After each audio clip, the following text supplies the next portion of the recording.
നാളുകൾ ദൈവം അനുവദിച്ചാൽ ഞാൻ പോകാനായിട്ട് ആഗ്രഹിക്കുന്നൊരു സ്ഥലമുണ്ട്.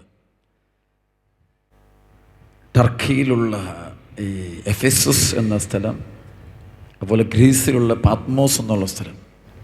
ശുശ്രൂഷ ഇങ്ങനെ ഇവിടെ വന്നിട്ടുള്ളതുകൊണ്ടാണ് ഒരുപാട് നാളായി വിളിക്കാൻ തുടങ്ങിയിട്ട് ചെല്ലാൻ സാധിച്ചിട്ടില്ല. നാളെ പോകണമെന്ന് ആഗ്രഹമുണ്ട്, ഈ വർഷം പോകണമെന്ന് ആഗ്രഹമുണ്ട്. ഇത് പറയുന്നത് മറ്റൊന്നുമല്ല, അവിടെ ഒരു പ്രത്യേകത, അവിടെ ഈ മൊണാസ്റ്റിസിസം എന്ന് വെച്ചാൽ ഈ ആശ്രമങ്ങളുണ്ട്, വലിയ സന്യാസ ആശ്രമം. നമ്മൾ ഇവിടുത്തെ പോലെ ആശ്രമങ്ങളല്ല കേട്ടോ. അതായത് നിശബ്ദമായിട്ടിങ്ങനെ പ്രാർത്ഥിക്കുന്ന സന്യാസികളുള്ള ചില സ്ഥലങ്ങളുണ്ട്. അവർ ലോകവുമായിട്ട് യാതൊരു ബന്ധവുമില്ല. ഏതെങ്കിലും ഒരു ഹില്ല്, മൗണ്ടെയിൻസ്, മലകളുടെ ഒക്കെ മുകളിൽ വലിയ ഒരു പ്രത്യേക രീതിയിലാണ് അവരുടെ ഈ കൂടാരങ്ങൾ പണിതിരിക്കുന്നത്. അത് ഐസൊലേറ്റഡ് ഏരിയ, അതിന് ചുറ്റും വീടുകളോ ആരും തന്നെ ഇല്ല. ഇതിങ്ങനെ ഒരു വിജനമായൊരു സ്ഥലത്ത് ഒരു വലിയൊരു ഒരു ആശ്രമം ഇങ്ങനെ പണി. അപ്പം അതിനകത്ത് പഴക്കം നിന്ന ആശ്രമം, അതൊക്കെ ചില 300, 400, 500, 700, 1000 വർഷങ്ങളൊക്കെ പഴക്കമുള്ള ആശ്രമങ്ങൾ പോലും അവിടെയുണ്ട്.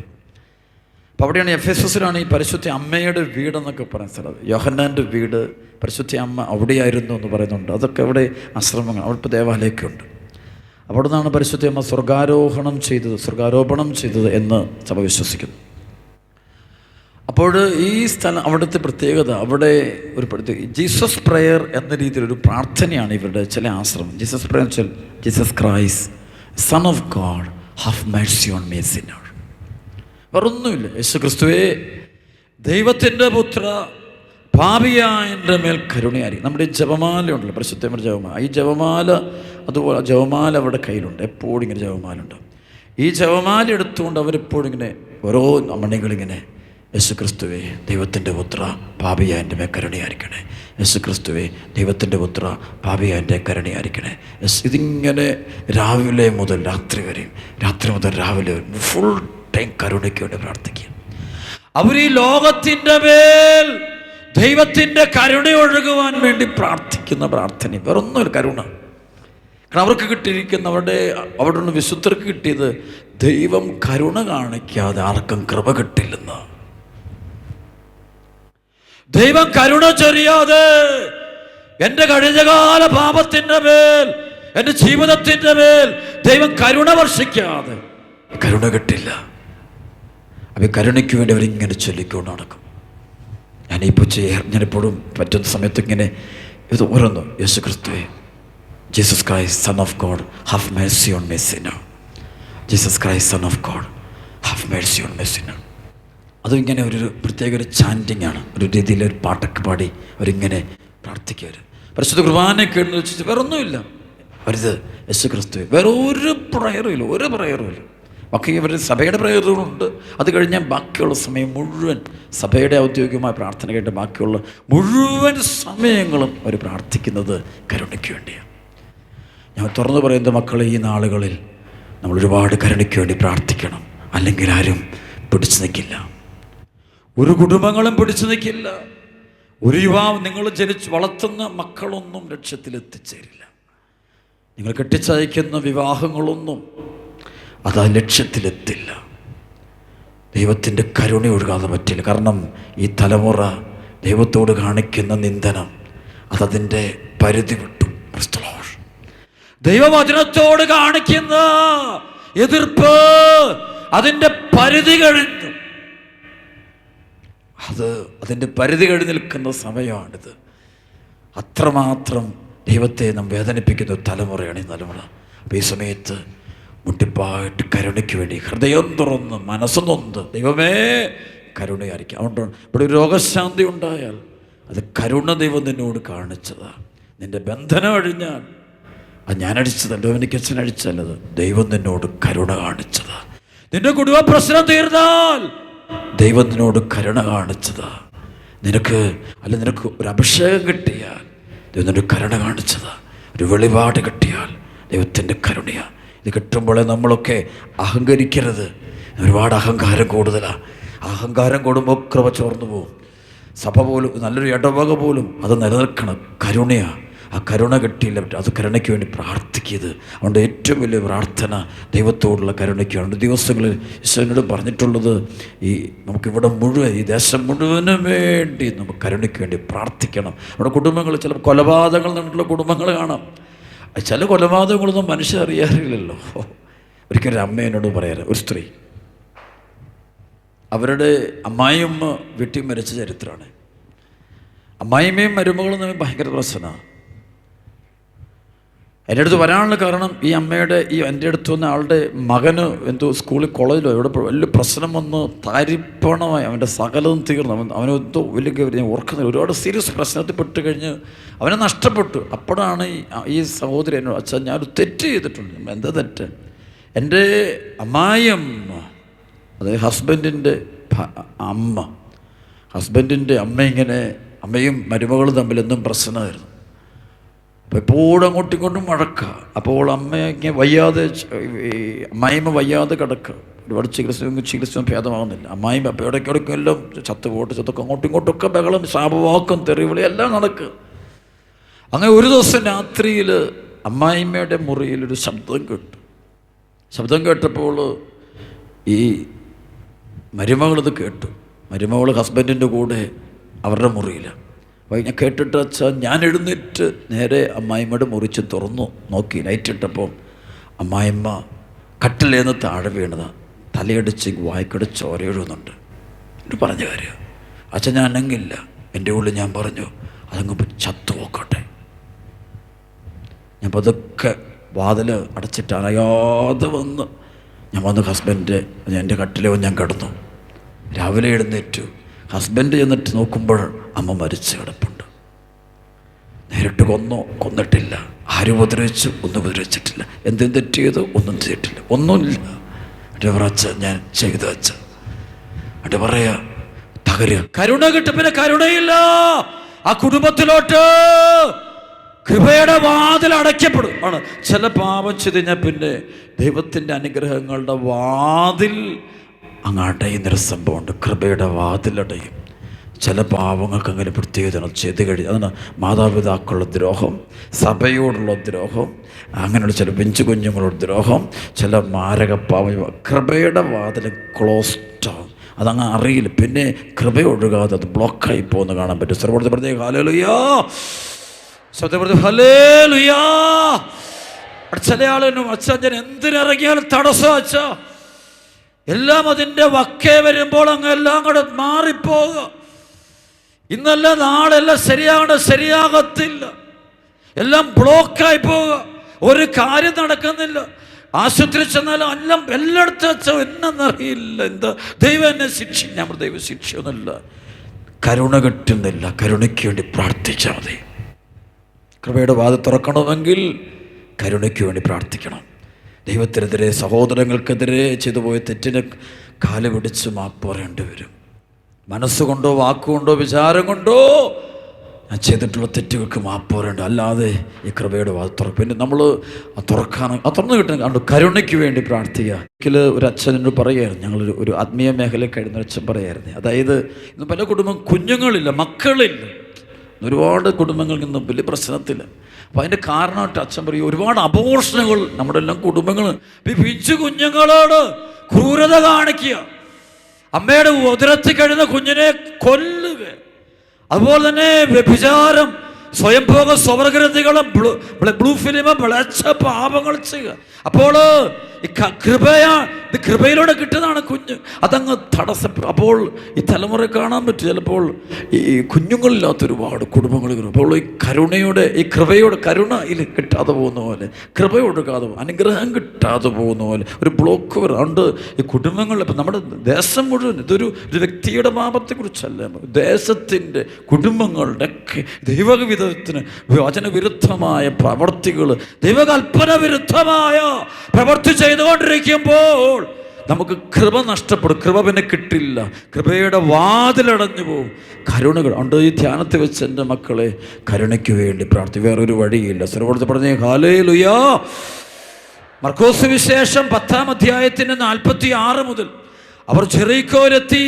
അവൻ ശിഷ്യന്മാരോടും വലിയൊരു ജനാവലിയോടും കൂടെ ജെറീക്കോ വിട്ടുപോകുമ്പോൾ തിമയോസിൻ്റെ പുത്രനായ ബർത്തമയോസ് എന്ന അന്ധയാചകൻ വഴിയരികിൽ ഇരിപ്പുണ്ടായിരുന്നു. നസ്രായനായ യേശുവാണ് പോകുന്നതെന്നറിഞ്ഞപ്പോൾ അവൻ ഉച്ചത്തിൽ വിളിച്ചു പറഞ്ഞു, ദാവീദിൻ്റെ പുത്രനായ യേശുവേ, എന്നിൽ കനിയണമേ. അപ്പോൾ അടുത്ത് കാണാൻ പറ്റും, എന്നാൽ പലരും അവനെ നിശബ്ദനായിരിക്കാൻ പറഞ്ഞുകൊണ്ട് പലരും അവനെ ശകാരിച്ചു. എന്നാൽ അവൻ കൂടുതൽ ഉച്ചത്തിൽ വിളിച്ചു പറഞ്ഞു, ദാവീദിൻ്റെ പുത്ര, എന്നിൽ കനിയണമേ, കരുണ കാണിക്കണം, നീ എന്നോട് കരുണ കാണിക്കണം. യേശു പെട്ടെന്ന് നിന്നിട്ട് പറഞ്ഞു, അവനെ വിളിക്കുക. അവർ അന്ധനെ വിളിച്ച് അവനോട് പറഞ്ഞു, ധൈര്യമായിരിക്കൂ, എഴുന്നേൽക്കുക, യേശു നിന്നെ വിളിക്കുന്നു. അവൻ പുറകുപ്പായ ദൂരെ എറിഞ്ഞ് കുതിച്ചു ചാടി യേശുവിൻ്റെ അടുത്തെത്തി. യേശു ചോദിച്ചു, ഞാൻ നിനക്ക് വേണ്ടി എന്തു ചെയ്തു തരണമെന്നാണ് നീ ആഗ്രഹിക്കുന്നത്? അന്ധൻ അവനോട് പറഞ്ഞു, ഗുരു, എനിക്ക് കാഴ്ച വീണ്ടും കിട്ടണം. യേശു പറഞ്ഞു, നീ പൊയ്ക്കൊള്ളുക, നിന്റെ വിശ്വാസം രക്ഷിച്ചിരിക്കും. തത്സമയം അവന് കാഴ്ച ലഭിച്ച് അവൻ യേശുവിനെ അനുഗമിച്ചു. സ്വരപ്പെടുത്തി പറഞ്ഞേ ഹല്ലേലൂയ, ഉച്ചത്തിൽ പറയും ഹല്ലേലൂയ. അപ്പോൾ അവിടെ കാണാൻ പറ്റേ, ഇവൻ കരുണയ്ക്ക് വേണ്ടി പ്രാർത്ഥിക്കും. അവൻ പറഞ്ഞു, എൻ്റെ കാഴ്ച വീണ്ടും കിട്ടണം. അത് ഒരിക്കലും എനിക്ക് കാഴ്ച ഉണ്ടായിരുന്നവനാ, ഇപ്പം എനിക്ക് കാഴ്ചയില്ല. ഒരിക്കൽ കൃപയുണ്ടായിരുന്നവനാ, ഇപ്പൊ കൃപ പോയവനാ. ഒരിക്കൽ അഭിഷേകം ഉണ്ടായി, ഇപ്പൊ അഭിഷേകം പോവാൻ. ഒരിക്കൽ വിശുദ്ധി ഉണ്ടായിരുന്നു, ഇപ്പൊ വിശുദ്ധി പോയി. അപ്പോൾ അവന് മനസ്സിലായി, അതെൻ്റെ തെറ്റുകൊണ്ട് സംഭവിച്ച പ്രവൃത്തി, എൻ്റെ പാപം കൊണ്ടാണ്. ഞാൻ ദൈവകൽപ്പന ലംഘിച്ചു, ദൈവത്തെ മറന്നു ജീവിച്ചു, അഹങ്കരിച്ചതിൻ്റെ ഫലമാണെന്ന് അവൻ തിരിച്ചറിയുക. അതുകൊണ്ടാണ് എൻ്റെ കാഴ്ച എനിക്ക് വീണ്ടും കിട്ടണം, വീണ്ടും തരണം, എനിക്ക് വീണ്ടും കിട്ടണം. ഒരിക്കൽ എനിക്കുണ്ടായിരുന്ന കാഴ്ചയാണ്, അതെൻ്റെ അഹങ്കാരം മൂലം ഞാൻ ദൈവനിഷേധം കാണിച്ചുകൊണ്ട് എൻ്റെ പാപത്തിൻ്റെ പരിണിത ഫലമായിട്ട് എനിക്ക് നഷ്ടപ്പെട്ടു പോയി. അതുകൊണ്ട് ഞാൻ വീണ്ടും ചോദിക്കുക, ദൈവമേ എനിക്ക് വീണ്ടും തരണമേ. കർത്താവ് വീണ്ടും കരുണ കാണിക്കുന്നു. ശരിക്കും ആദ്യം ദൈവത്തിൻ്റെ കരുണ, വീണ്ടും ദൈവം കരുണ കാണിക്കുന്നു. ആ കരുണ കൊണ്ടാണ് അവന് കാഴ്ച കിട്ടുന്നത്, അല്ലാതെ വേറൊന്നും കൊണ്ടില്ല. അപ്പോൾ അവന് ചുറ്റുമുള്ള മറ്റ് വേറെ വചനത്തിൽ വായിക്കും, ദുഃഖ സുവിശേഷത്തൊക്കെ വായിക്കുമ്പോൾ കാണാൻ പറ്റും, കൂടെ ഉണ്ടായിരുന്ന അന്ധര് വിളിച്ചു, അവന് നീ നിശബ്ദനായിരിക്കും, നീ എന്തിനാ ഉച്ചത്തെ വിളിക്കുന്നു? അപ്പം അവരാരും പ്രാർത്ഥിക്കുന്നില്ല, അവർ കരുണയ്ക്ക് വേണ്ടി പറയുന്നത്. അവിടെ പ്രിയപ്പെട്ട മക്കളെ, എത്രമാത്രം അനുഭവിക്കുന്നു അത്രമാത്രം കർത്താവിൻ്റെ കൃപ ലഭിക്കും. സ്വരപ്പെടുത്ത് പറഞ്ഞേ ഹല്ലേലൂയ. ഒരു കാര്യം അച്ഛൻ ആദ്യം തന്നെ പറയാൻ പോകുന്നു, ഇത് ഹൃദയത്തിൽ മായാതെ സൂക്ഷിക്കണം. ഒരു വ്യക്തി എത്രമാത്രം അനുദപിക്കുന്നുവോ, തൻ്റെ കഴിഞ്ഞകാല ജീവിതങ്ങളെ ഓർത്ത് പശ്ചാത്തപിക്കുന്നുവോ, അത്രമാത്രം ദൈവത്തിൻ്റെ കൃപ അവന് ലഭിക്കുക തന്നെ ചെയ്യും. സ്വരപ്പെടുത്ത് പറഞ്ഞേ ഹല്ലേലൂയ. യെശയ്യാ പ്രവാചകന്റെ പുസ്തകം 66 വചനം, ആത്മാവിൽ എളിമയും അനുതാപവും ഉണ്ടായിരിക്കുകയും എൻ്റെ വചനം കേൾക്കുമ്പോൾ വിറയ്ക്കുകയും ചെയ്യുന്നവനെയാണ് ഞാൻ കടാക്ഷിക്കുക. എളിമയും അനുതാപവും ഉള്ള മക്കൾ എളിമപ്പെടണം, അനുതപിക്കണം, അനുതാപ കണ്ണീരൊടുക്കാതെ പറ്റില്ല. അതുകൊണ്ട് ഹൃദയകാഠിന്യത്തോട്, അതുകൊണ്ട് ഈ ദിവസങ്ങൾ ഇതൊരു ഉത്സവമല്ല, ഇതൊരു അനുതാപത്തിൻ്റെ ദിവസം, ഇതൊരു ആഘോഷ ദിവസമല്ല. ദിവസം നമുക്ക് ഇതൊരു കണ്ണീരിൻ്റെ ദിവസമാണ്. അനുതപിക്കുന്നുണ്ട്. ഈശോ നടന്നു വരുമ്പോൾ നമ്മളും ഇവിടെ ഇരിപ്പുണ്ട്. അന്ധനെ പോലെ കരുണയ്ക്ക് വേണ്ടി പ്രാർത്ഥിക്കുക. ചെയ്തു പോയി ഓരോ തെറ്റുകളെ ഓർത്ത്, ഓരോ പാപങ്ങളെ ഓർത്ത് ദൈവത്തിന് മുമ്പാകെ മാപ്പ് പറഞ്ഞ് പ്രാർത്ഥിക്കുമ്പോഴാണ് അവന് കൃപ ലഭിക്കുക. അതുകൊണ്ട് കരുണയ്ക്ക് വേണ്ടി പ്രാർത്ഥിക്കുന്നവനാണ് കൃപ ലഭിക്കുക. സ്വരപ്പെടുത്തി പറഞ്ഞേ, ഉച്ചത്തിൽ പറഞ്ഞ് യേശുവേ നന്ദി. നന്നായിട്ട് പറഞ്ഞേ ഹല്ലേലൂയാ, ഹല്ലേലൂയാ. അത് കൈയടിച്ച് ദൈവത്തിന് നന്ദി പറയാമോ? ഒന്നുകൂടെ ദൈവത്തിൻ്റെ ഇടപെടോട്ടെ. ആമേൻ, ആമേൻ. ലൂക്കോസ് വിശേഷം 15-18-19 വചനം. അതായത് ധൂർത്തപുത്രൻ മടങ്ങി വന്നിട്ട് പിതാവിനോട് പറയാ, പിതാവേ, സ്വർഗത്തിനെതിരെയും അങ്ങേക്കെതിരെ ഞാൻ നിന്റെ മുമ്പിൽ ഞാൻ പാപം ചെയ്തു. നിന്റെ പുത്രനെന്ന് വിളിക്കപ്പെടാൻ ഞാൻ ഇനി യോഗ്യനല്ല. നിന്റെ ദാസൽ ഒരുവനായി എന്നെ നീ സ്വീകരിക്കണം. കണ്ടോ, അവിടെയും അവൻ എളിമപ്പെടുക, കരുണയ്ക്ക് വേണ്ടി പ്രാർത്ഥിക്കുക. കരുണയ്ക്ക് വേണ്ടി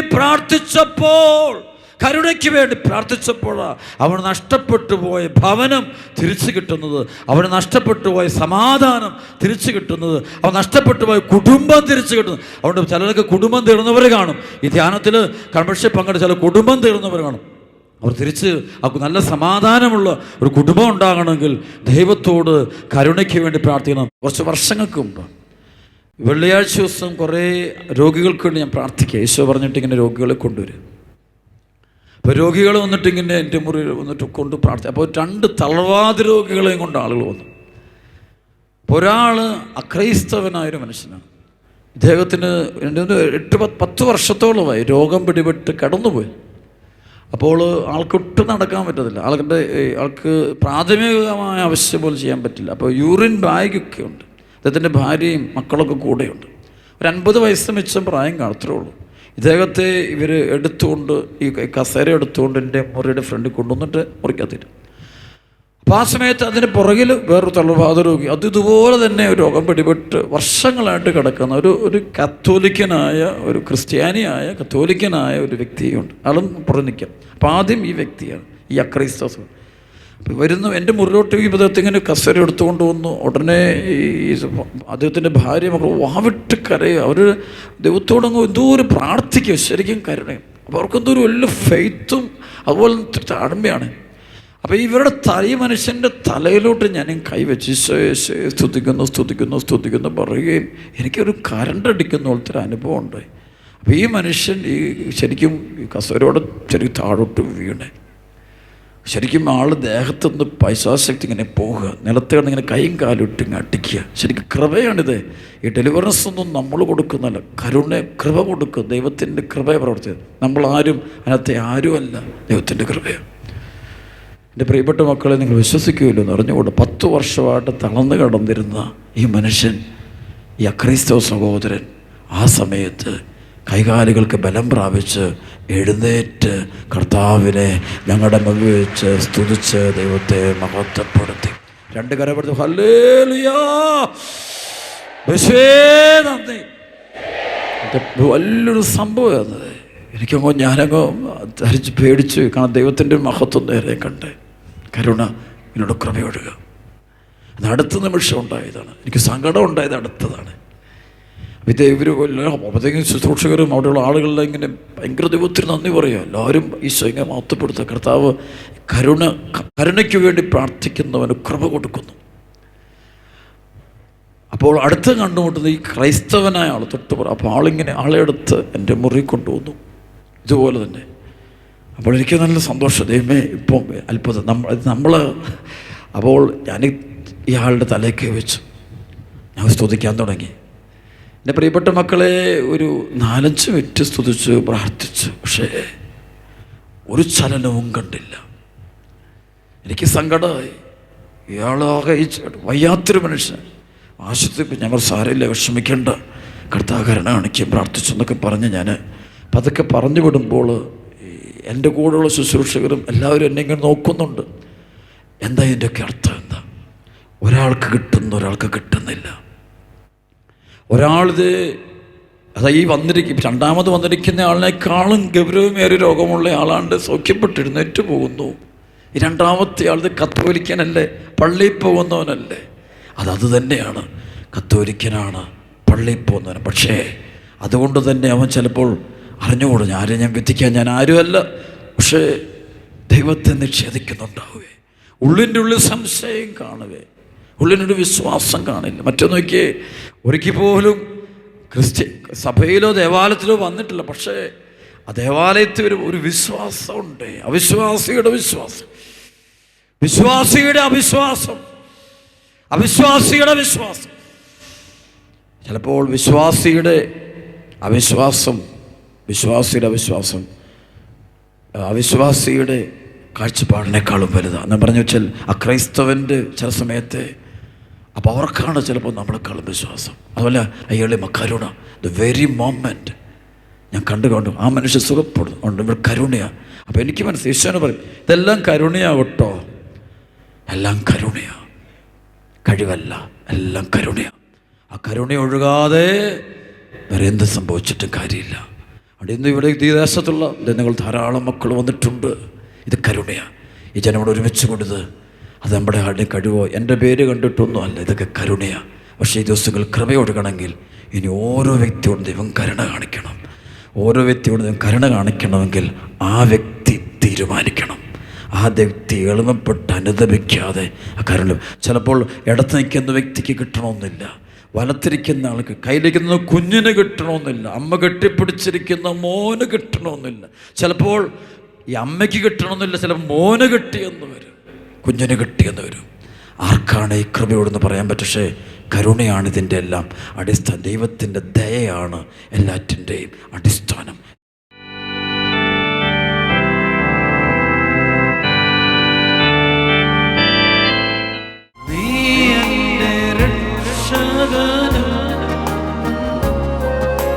നീ എൻ്റെ വൈദ്യനും നീ എൻ്റെ ആലംബം, നീ എൻ ദൈവം, നീ എൻ്റെ രക്ഷകനും. ഈശോയേ, നീ എൻ്റെ വൈദ്യനും, നീ എൻ്റെ ആലംബവും, നീ എൻ ദൈവം. ആരാധിക്കും ഞാൻ പൂർണ്ണ ഹൃദയമോടെ, തേടും നിൻമുഖം ജീവകാലമെല്ലാം, സേവിച്ചിടും ഞാൻ എൻ സർവ്വവുമാ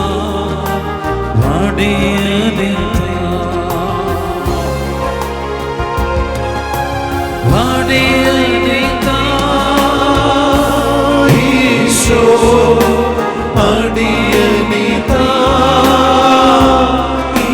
ഒറ്റ വിളി വിളിക്കട്ടെ ഈശോയെ. ഈശോ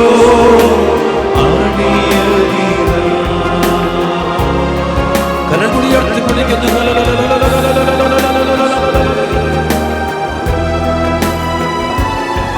രണ്ട് കരപ്പെടുന്ന ഈശോയെ വിളിക്കുന്നു വിളിക്കുന്നു വിളിക്കുന്നു.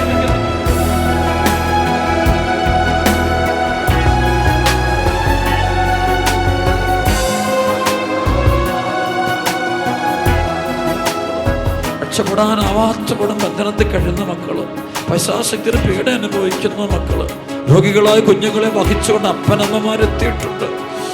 ജീവിത പ്രശ്നങ്ങൾ കൊണ്ട് തളർന്നിരിക്കുന്ന മക്കള്, സാമ്പത്തിക ഭാരം, കടബാധ്യത, കുടുംബ പ്രശ്നങ്ങൾ, വിവാഹ പ്രശ്നങ്ങൾ, സമാധാനമില്ലാത്ത കുടുംബം, സ്വസ്ഥതയില്ലാത്ത ജീവിതം, ഒറ്റപ്പെട്ട അവസ്ഥ, ആരോഗ്യമില്ലാത്ത അവസ്ഥ, അനാഥത്വം, പ്രിയപ്പെട്ടവര് മരിച്ചുപോയതിൻ്റെ വേദന, ചങ്ക് തകർന്ന അവസ്ഥകള്, ദുരിതങ്ങള്, കഷ്ടപ്പാടുകള്, മക്കളെല്ലാം കരഞ്ഞു വിളിക്കുന്ന കർത്താവേ,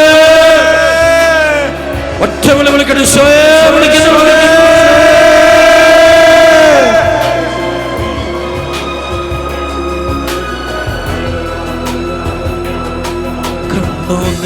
കണ്ണുനീരെന്നു മാറുമോ, വേദനകളെന്നു തീരുമോ,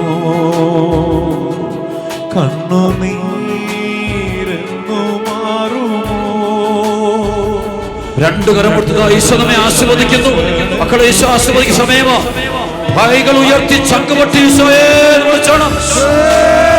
ഈശോ ആശീർവദിക്കുന്നു, ഈശോ ആശീർവദിക്കുന്നു, ഈശോ ആശീർവദിക്കുന്നു.